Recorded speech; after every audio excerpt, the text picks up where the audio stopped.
একজন গর্ভধারিণীর মা তার মেয়ের কাছে কোনোদিনও অপয়া হয়ে যায় না। অনেক দিন পর মায়ের কথা খুব মনে পড়ছিল, সবসময় পড়ে, শরীর খারাপ থাকলে বেশি মনে পড়ে। তাই আমার বিয়ের অ্যালবামটা দেখছিলাম। দেখুন, এখানে আমার মা আমার হাজব্যান্ডকে বরণ করছে। তখন কিন্তু আমার বাবা গত হয়েছেন।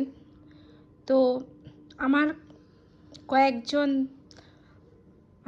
খুবই শুভাকাঙ্ক্ষী বলা যায়, যারা এত আমার শুভ চায়, তারা ওই বিয়েতে গিয়ে ঝামেলা শুরু করে দিয়েছিল। আমার মা কেন আমার বরকে বরণ করেছে, আর আমার মা কেন আমার বিয়ের কাজে থাকবে।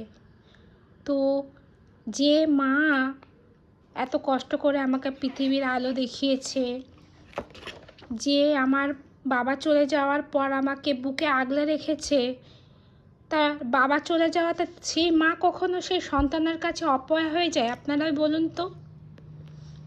আমি আমার মাকে বলেছিলাম যে বাবা চলে গেছে তো কি হয়েছে, তাতে তুমি আমার বিয়ের সমস্ত কাজে থাকবে, তাতে যে যা বলে বলুক আমি সব কিছু মেনে নেব। কিন্তু তোমার মনের একটা আশা ছিল, তুমি আমার বরকে বরণ করবে, তুমি আমার বিয়ের সব কাজে থাকবে, সেটাই যেন তুমি থাকবে। তো আজকে প্রায় 10 বছর হয়ে গেল আমরা একসঙ্গে সংসার করছি। ভগবান যদি চায় আর আমার বাবা মায়ের যদি আশীর্বাদ থাকে, আমি স্বামী সন্তান নিয়ে সুখেই থাকবো।